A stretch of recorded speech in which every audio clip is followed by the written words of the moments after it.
ಹಿರಿಯ ಸಚಿವರು, ನಮಗೆ ವೈಯಕ್ತಿಕವಾಗಿ ನನ್ನ ಅವರ ಸಂಬಂಧ ಅಣ್ಣ ತಮ್ಮಂದಿರ ಸಂಬಂಧ ಇರ್ತಕ್ಕಂಥದ್ದು ಎಲ್ಲರಿಗೂ ಗೊತ್ತಿದೆ. ಸನ್ಮಾನ್ಯ ಜಮೀರ್ ಅಹಮದ್ ಖಾನ್ ರವರೇ,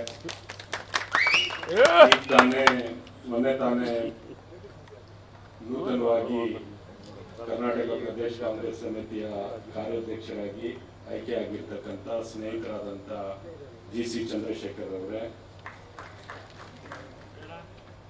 ಆತ್ಮೀಯರು ಶಾಸಕರಾದಂಥ ಪುಟ್ಟಣ್ಣರವರೇ, ಪದ್ಮಾವತಿರವರೇ, DCC ಅಧ್ಯಕ್ಷರಾದಂಥ ಶೇಖರಣ್ಣರವರೇ, ಎಲ್ಲರೂ, ಸಯೀದ್ ಅಹಮದ್ ರವರೇ, ಗೌತಮ್ ರವರೇ, ಶಂಸಿ ನಂದಕುಮಾರ್ ಅವರೇ, DCC ಅಧ್ಯಕ್ಷರು, ಎಲ್ಲರ ಹೆಸರು ತಗೊಳ್ಬೇಕು. ಲಕ್ಷ್ಮೀ ವೆಂಕಟೇಶ್ವರ ಸರ್ ಒಂದು ಹೇಳ, ಅದು ಲಕ್ಷ್ಮೀ ವಾದ್ಯಪ್ ಅವರಿದ್ದಾರೆ, ಸಂಪತ್ ಅವರಿದ್ದಾರೆ, ಈಗ ಎಲ್ಲರೂ ಕಾಂಗ್ರೆಸ್ ಕುಟುಂಬ ಅಂತ ಹೇಳ್ಬಿಡ್ತೀನಿ. ಈಗ PCC ಅಧ್ಯಕ್ಷರಿಗೆ ಬಹಳ ಆತ್ಮೀಯರವರು ಇಲ್ಲೇ ಇದ್ದಾರೆ, ಮುಳ್ಗೊಂಡವರು, ಅವ್ರ ಹೆಸರು ಹೇಳ್ತಾ ಇಲ್ಲ ನಾನು, ಎಲ್ಲ ಆತ್ಮೀಯರಂತ ಹೇಳ್ಬಿಡ್ತೀನಿ. ಆತ್ಮೀಯ ಬಂಧುಗಳೇ, ಬೆಂಗಳೂರು ಕೇಂದ್ರ ಕ್ಷೇತ್ರದ ನಮ್ಮೆಲ್ಲ ಕಾರ್ಯಕರ್ತರು ಹಾಗೂ ನಾಯಕರುಗಳೆಲ್ಲ ಇವತ್ತು ನಾವು ಸೇರಿದ್ದೇವೆ. ನಾನು ಈ ಸಂದರ್ಭದಲ್ಲಿ ತಮ್ಮೆಲ್ಲರಿಗೂ ನನ್ನ ಹೃದಯದಿಂದ ಧನ್ಯವಾದಗಳನ್ನು ಹೇಳಕ್ಕೆ ಬಯಸ್ತಾ ಇದ್ದೇನೆ. ಕಳೆದ 2 ಬಾರಿ ನಾನು ನಿಮ್ಮ ಅಭ್ಯರ್ಥಿ ಆಗಿದ್ದೆ. ತಾವು ಅತ್ಯಂತ ಪ್ರಾಮಾಣಿಕತೆಯಿಂದ ನನ್ನನ್ನು ಗೆಲ್ಲಿಸೋದಕ್ಕೆ ಹೋರಾಟ ಮಾಡಿದ್ದೀರಿ. ಇವತ್ತು ಬೆಂಗಳೂರು ನಗರದಲ್ಲಿ ನನ್ನದೇ ಆದಂಥ ಯಾವುದೇ ಒಂದು ವ್ಯಕ್ತಿತ್ವ ಅಥವಾ ಒಂದು ರೀತಿಯ ಏನೇ ಒಂದು ಪೊಸಿಷನ್ ಇದ್ರೆ ಅದು ಬೆಂಗಳೂರು ಸೆಂಟ್ರಲ್ ಕ್ಷೇತ್ರದ ಕಾಂಗ್ರೆಸ್ ಪಕ್ಷದ ಕಾರ್ಯಕರ್ತರು ನಿಮ್ಮೆಲ್ಲರಿಂದ ಇದೆ ಅಂತ ನಾನು ಇವತ್ತು ಹೇಳಕ್ಕೆ ಬಯಸ್ತಾ ಇದ್ದೇನೆ. ಇವತ್ತು ನಾವು ಸೇರಿರ್ತಕ್ಕಂಥದ್ದು ಈ ಕ್ಷೇತ್ರದಲ್ಲಿ ಗೆಲ್ಲುವುದಕ್ಕೆ ಮಾತ್ರ ಸೇರಿದ್ದೀವಿ ಅಂತ ನಾನು ಇವತ್ತು ಹೇಳಕ್ಕೆ ಬಯಸ್ತಾ ಇದ್ದೇನೆ. ಯಾಕಂದ್ರೆ ನಮ್ಮ ಅಭ್ಯರ್ಥಿ ಇಲ್ಲೇ ಇದ್ದಾರೆ, ಮನ್ಸೂರ್ ಅಲಿ ಖಾನ್ ರವರು. ಅವರು ಕೂಡ ಒಬ್ಬ ಯುವಕರು,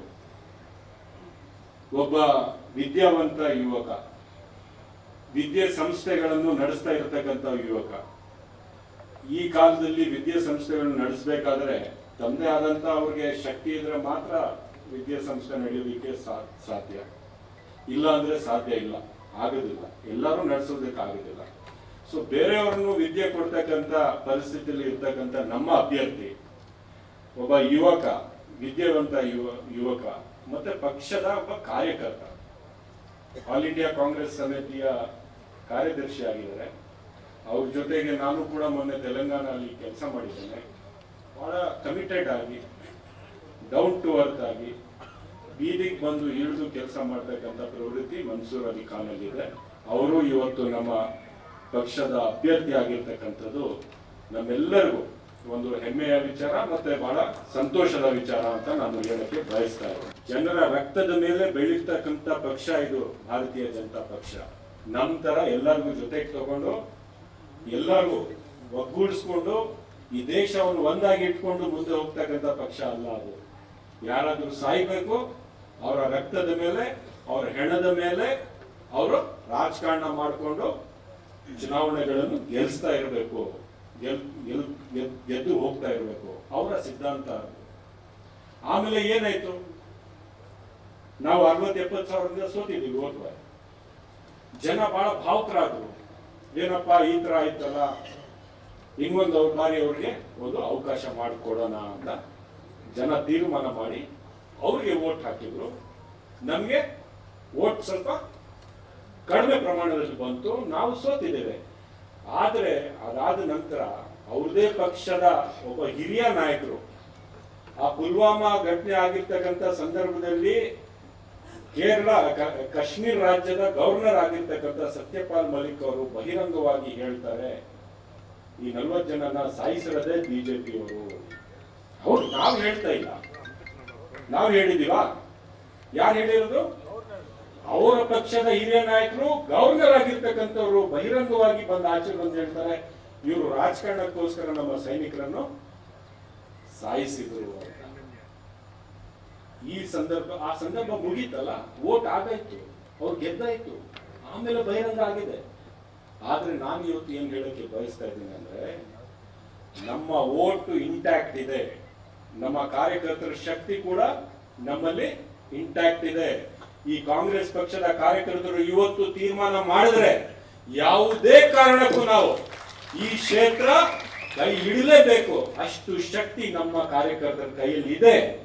ಇಂಥ ಅಪಪ್ರಚಾರದಲ್ಲಿ, ಇಂಥ ಒಂದು ಬೇರೆ ಬೇರೆ ಘಟನೆಗಳನ್ನು ಮಾಡಿಸಿ, ಸುಳ್ಳನ್ನು ಹೇಳಿ ನಾವೇ ಈ ದೇಶಕ್ಕೆ ರಕ್ಷಣೆ ಮಾಡಿ, ನಮ್ಗೆ ಇರೋದು ಧೈರ್ಯ, ನಮ್ಗೆ ಇರೋದು ಕೆಪಾಸಿಟಿ ಅಂತ ಒಂದು ಸುಳ್ಳಿನ ಪ್ರಚಾರದ ಮೇಲೆ ಅವ್ರು ಗೆಲ್ಲಿರ್ತಕ್ಕಂಥದ್ದು. ಇದೇ ಅಸೆಂಬ್ಲಿ ಎಲೆಕ್ಷನ್ ಆಯ್ತು ಬೆಂಗಳೂರು ಕೇಂದ್ರ ಕ್ಷೇತ್ರದಲ್ಲಿ, 1 ಲಕ್ಷಕ್ಕಿಂತ ಹೆಚ್ಚಾಗಿ ವೋಟ್ ಪಡೆದಿರ್ತಕ್ಕಂಥ, ಲೀಡ್ ಪಡೆದಿರ್ತಕ್ಕಂಥ ಪಕ್ಷ ಯಾವುದು ಹೇಳಿ? ಯಾವುದು? ಕಾಂಗ್ರೆಸ್. ಆ ಲೀಡ್ ಬರ್ಬೇಕಾದ್ರೆ ಕೆಲಸ ಮಾಡಿರ್ತಕ್ಕಂಥವ್ರು ಯಾರು ಮಾಡಿದ್ದೀರಿ? ನೀವೇ ಮಾಡಿದ ಕೆಲಸ. ಆವಾಗ ನಮ್ಗೆ ಲೀಡ್ ಬಂದಿದೆ. ಇವತ್ತು ಅದೇ ಒಂದು ತೀರ್ಮಾನ ಮಾಡಿಕೊಂಡು, ಒಂದು ಸಂಕಲ್ಪ ಮಾಡಿಕೊಂಡು ಹೊರಟ್ರೆ ನಮ್ಮ ಪಕ್ಷ ಮತ್ತೆ ನಮ್ಮ ಅಭ್ಯರ್ಥಿ ಮನ್ಸೂರ್ ಅಲಿ ಖಾನ್ ಗೆಲ್ಲೋದಕ್ಕೆ ಏನಾದರೂ ಎರಡನೇ ಮಾತು ಇದೆಯಾ ಅಂತ ನಾನು ನಿಮ್ಗೆ ಕೇಳಕ್ಕೆ ಬಯಸ್ತಾ ಇದ್ದೀನಿ. 1 ವರ್ಷ ಆಗಿದೆ ನಮ್ಮ ಸರ್ಕಾರ ಬಂದು. ಸನ್ಮಾನ್ಯ ಸಿದ್ದರಾಮಯ್ಯನವರ ನೇತೃತ್ವದಲ್ಲಿ, DK ಶಿವಕುಮಾರ್ ಅವರ ನೇತೃತ್ವದಲ್ಲಿ ಒಂದು ಜನಪರವಾದಂತ ಸರ್ಕಾರ ನಡೀತಾ ಇದೆ. ಈ 1 ವರ್ಷದಲ್ಲಿ ನಾವು ಏನ್ ಮಾಡಿದೀವಿ? ಈ ರಾಜ್ಯದ ಬಡವರಿಗೆ ಏನ್ ಮೋದಿ ಸರ್ಕಾರದಿಂದ ನಷ್ಟಗಳು, ನೋವುಗಳು ಆಗ್ತಾ ಇತ್ತು, ಅದಕ್ಕೆ ನೆರವು ಕೊಡ್ತಕ್ಕಂತ ಕೆಲಸ ನಾವು ಮಾಡಿದೀವಿ. ಪದ್ಮಾವತಿ ಅವರು ಹೇಳಿದ್ರು, ತಿಂಗಳಿಗೆ ಒಂದು ಕುಟುಂಬಕ್ಕೆ 5,500 ಅಷ್ಟು ದುಡ್ಡು ಅವ್ರ ಪಾಕೆಟ್ ಅಲ್ಲಿ, ಅವ್ರ ಅಕೌಂಟ್ ಅಲ್ಲಿ ಹಾಕ್ತಕ್ಕಂತ ನಾವು ಕೆಲಸ ಮಾಡ್ತಾ ಇದೀವಿ. ಯಾಕೆ ಹಾಕ್ತಾ ಇದೀವಿ? ಅದು ಸುಮ್ಮನೆ ಹಾಕ್ತಾ ಇದೀವ? ಯಾಕೆ ಹಾಕ್ತಾ ಇದೀವಿ ಅಂದ್ರೆ, ಮೋದಿ ಅವರು ಸರ್ಕಾರ ರಚನೆ ಮಾಡಿದ ತಕ್ಷಣ ಬಡವರ ಹೊಟ್ಟೆ ಮೇಲೆ ಹೊಡೆದಿದ್ದಾರೆ. ಇವತ್ತು ಅಕ್ಕಿ ಬೆಲೆ, ಇವತ್ತು ತರಕಾರಿ ಬೆಲೆ, ಇವತ್ತು ಅಡಿಗೆ ಮಾಡುವ ಎಣ್ಣೆ ಬೆಲೆ, ಗ್ಯಾಸ್ ಬೆಲೆ, ಪೆಟ್ರೋಲ್ ಬೆಲೆ ಏನಾಗಿದೆ? ಯಾವ ಮಟ್ಟಕ್ಕೆ ಹೋಗಿದೆ ಇನ್ಫ್ಲೇಷನ್? ಯಾವ ಮಟ್ಟಕ್ಕೆ ಅನ್ಎಂಪ್ಲಾಯ್ಮೆಂಟ್ ಹೋಗಿದೆ? ಜನರಲ್ಲಿ, ಯುವಕರ ಹತ್ರ ಕೈ ಎತ್ತಿ ಕೆಲಸ ಇಲ್ಲ, ಉದ್ಯೋಗ ಇಲ್ಲ. ಯಾರ್ಯಾರು ಹಣವಂತರು ಇದ್ದಾರೆ, ನಮ್ಮ ಪಾಸ್ಪೋರ್ಟ್ ಅನ್ನು ಸರೆಂಡರ್ ಮಾಡ್ಬಿಟ್ಟು ಲಕ್ಷಾಂತರ ಜನ ಹೈ ನೆಟ್ವರ್ಕ್ ಇಂಡಿವಿಜುವಲ್ಸ್, ಯಾರ ಹತ್ರ ಮಿಲಿಯನ್ಸ್ ಆಫ್ ಡಾಲರ್ಸ್ ಇಟ್ಕೊಂಡಿದ್ದಾರೆ, 100 ಕೋಟಿ ಇಟ್ಕೊಂಡಿದ್ದಾರೆ, ಅವರೆಲ್ಲ ದೇಶದ ಪಾಸ್ಪೋರ್ಟ್ ಅನ್ನು ಸರೆಂಡರ್ ಮಾಡಿ ಆಚೆ ಹೋಗ್ತಾ ಇದ್ದಾರೆ. ಬಡವರು ಟ್ಯಾಕ್ಸ್ ಕಟ್ತಾ ಇದ್ದೀವಿ. ನಾವು ಬಡವರು ಕಟ್ಟಿರ್ತಕ್ಕಂಥ ಟ್ಯಾಕ್ಸ್ 63%. ಬಟ್ ಅವರ ಪಾಲ್ ಏನಿದೆ ಸಂಪತ್ತಲ್ಲಿ ಎಷ್ಟಿದೆ? 4-5% ಇದೆ. ಶ್ರೀಮಂತರು ಕಟ್ಟಿರ್ತಕ್ಕಂಥ ಟ್ಯಾಕ್ಸ್ ಎಷ್ಟಿದೆ? ಅವ್ರ ಸಂಪತ್ತಲ್ಲಿ ಪಾಲ್ ಎಷ್ಟಿದೆ? 60%, 70% ಸಂಪತ್ತಲ್ಲಿ ಪಾಲಿದೆ. ಟ್ಯಾಕ್ಸ್ ಕಟ್ತಾ ಇರೋದು 5%. ಮೋದಿ ಸರ್ಕಾರ ಇವತ್ತು ನಡೀತಾ ಇರೋದು, ಅವ್ರು ಕೆಲಸ ಮಾಡ್ತಾ ಇರೋದು ಈ ದೇಶದ ಜನರಿಗೆ ಅಂತ ಇಲ್ಲ, ಈ ದೇಶದ ಬಂಡವಾಳಶಾಹಿಗಳಿಗೆ, ಕಾರ್ಪೊರೇಟ್ ಕಂಪನೀಸ್ಗೆ, ಅದಾನಿ ಅಂಬಾನಿ ಅಂತ ಅವ್ರಿಗೆ ಗುಲಾಮಿ ಮಾಡ್ತಾ ಇರೋದು ಈ ಸರ್ಕಾರ. ದೇಶದ ಜನರಿಗೆ ಯಾವ್ದು ಸೇವೆ, ಯಾವ ರೀತಿಯಲ್ಲಿ ನೆರವು ಕೊಡ್ತಕ್ಕಂಥ ಕೆಲಸ ಮಾಡ್ತಾ ಇಲ್ಲ. ಅದಕ್ಕಾಗಿ ಇವತ್ತು ಈ ದೇಶದಲ್ಲಿ ಪ್ರಜಾಪ್ರಭುತ್ವವನ್ನು ಉಳಿಸ್ಕೋಬೇಕಾಗಿದೆ. ನಾವು ಮತ್ತೊಮ್ಮೆ ಭಾರತ ದೇಶ ಇಡೀ ಪ್ರಪಂಚದಲ್ಲಿ ಪ್ರಜಾಪ್ರಭುತ್ವ ಎಲ್ಲಾದ್ರೂ ಉಳ್ಕೊಂಡಿದೆ ಅಂದ್ರೆ ಭಾರತ ದೇಶ, ಅದು ಆ ಕೊಡುಗೆ ಹೋಗ್ತಕ್ಕಂಥದ್ದು ಮಹಾತ್ಮ ಗಾಂಧಿ ಅವರಿಗೆ, ನೆಹರು ಅವರ ಕಾಲದಿಂದ ಹಿಡಿದು ಇವತ್ತವರೆಗೂ ಕಾಂಗ್ರೆಸ್ ಪಕ್ಷ ಪ್ರಜಾಪ್ರಭುತ್ವವನ್ನು ಉಳಿಸ್ಕೊಂಡು ಬಂದಿದೆ. ಮೊನ್ನೆ ತಾನೇ ಅರವಿಂದ್ ಕೇಜ್ರಿವಾಲ್ ಮುಖ್ಯಮಂತ್ರಿಗಳು ಅವ್ರಿಗೆ ಹಿಡ್ಕೊಂಡು ಹೋಗಿ ಜೈಲ್ಗೆ ಹಾಕಿದ್ದಾರೆ. ಜಾರ್ಖಂಡಿನ ಹೇಮಂತ್ ಸೊರೇನ್ ಮುಖ್ಯಮಂತ್ರಿಗಳು ಅವ್ರಿಗೆ ಹಿಡ್ಕೊಂಡು ಎಲ್ಲ ಹಾಕಿದ್ದಾರೆ, ಜೈಲ್ಗೆ ಹಾಕಿದ್ದಾರೆ. ಜೈಲ್ ಕಂಪ್ಲೀಟ್ ಅಪೋಸಿಷನ್ ಲೀಡರ್ಸ್ ನ ಜೈಲ್ ಮಾಡ್ತಾ ಇದ್ದಾರೆ. DK ಶಿವಕುಮಾರ್ ಅವ್ರನ್ನ ಜೈಲ್ಗೆ ಹಾಕಿದ್ರು, ಮತ್ತೆ ಫೈಟ್ ಮಾಡಿ ಆಚೆ ಬಂದ್ರು. ಇವತ್ತು ನಾನು ಏನ್ ಹೇಳಕ್ಕೆ ಇಷ್ಟ ಪಡ್ತಾ ಇದ್ದೀನಿ ಅಂದ್ರೆ, ಇವತ್ತು ಬರೀ ಕಾಂಗ್ರೆಸ್ ಪಕ್ಷಕ್ಕೆ ಗೆಲ್ಸಕ್ಕಾಗಿ ನಾವು ಹೋರಾಟ ಮಾಡೋದಲ್ಲ, ಬರೀ ನಮ್ಮ ಅಭ್ಯರ್ಥಿ ಗೆಲ್ಸ್ಬೇಕಂತ ಹೋರಾಟ ಮಾಡೋದಲ್ಲ.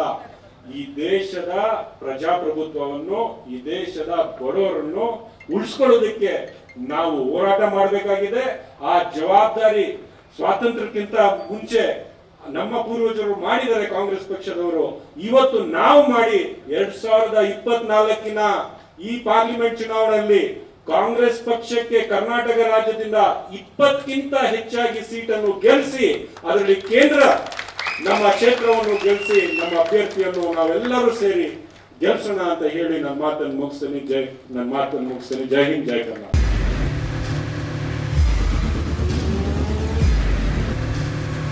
ಪ್ರಜಾಮಾರ್ಗ ನ್ಯೂಸ್, ಇದು ಜನಸಾಮಾನ್ಯರ ಧ್ವನಿ. ನಮಸ್ಕಾರ. ನೀವು ನೋಡ್ತಾ ಇದ್ದೀರಾ ಪ್ರಜಾಮಾರ್ಗ ನ್ಯೂಸ್. ರಾಷ್ಟ್ರದ ರಾಜ್ಯದ ರಾಜಕೀಯದ ಬಗ್ಗೆ ಹೆಚ್ಚಿನ ಸಿನಿಮಾ ಅಪ್ಡೇಟ್ಗಳಿಗಾಗಿ ಫಸ್ಟ್ ಲೈಕ್ ಮಾಡಿ, ಸಬ್ಸ್ಕ್ರೈಬ್ ಆಗಿ, ಹಾಗೆ ಫಾಲೋ ಕೂಡ ಮಾಡಬೇಕು.